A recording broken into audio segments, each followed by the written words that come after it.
Hey folks, good morning and welcome to another episode of Steelers Morning Rush. I'm Alan Saunders. It's Tuesday, September 23rd. Mike Tomlin is going to speak at UPMC Rooney Sports Complex today for the one and only time this week. Well, actually the only time in America. I think he will be speaking in Ireland. We got the Steelers practice schedule for the week. They will be practicing on Wednesday and Thursday in Pittsburgh, Friday and Saturday in Ireland before Sunday's game in Ireland against the Minnesota Vikings. I'll have all kinds of coverage from the South Side this week, as usual. I'm not traveling to Ireland, somewhat unfortunately, although it doesn't look like I'm going to miss a whole lot, except for the game, which is shaping up to be a doozy. I can't wait to talk more this week about the Vikings. They are a very interesting team.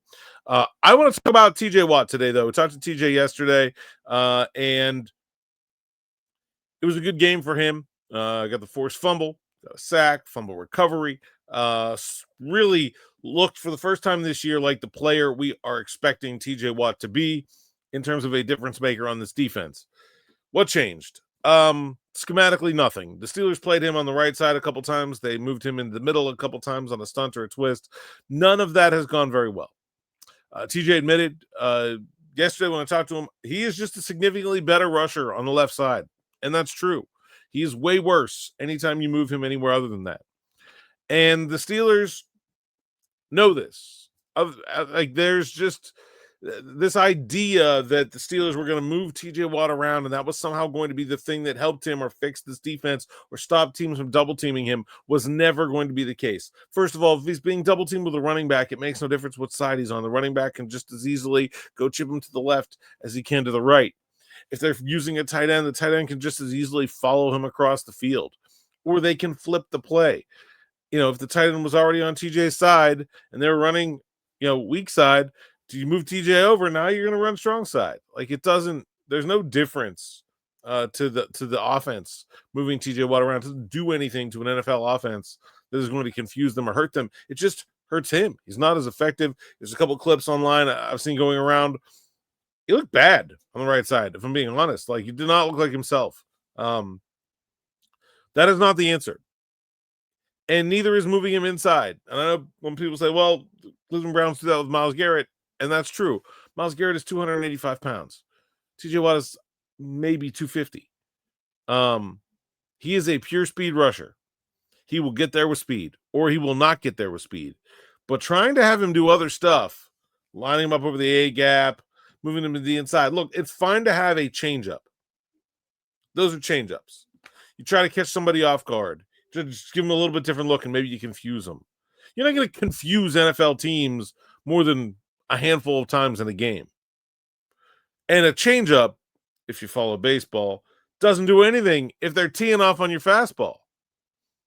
The only reason the changeup works is if the fastball sets it up.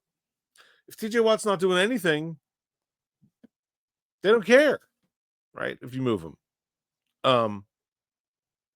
Almost all of his lack of production was him just being a foot or two away from making a play in the first two games.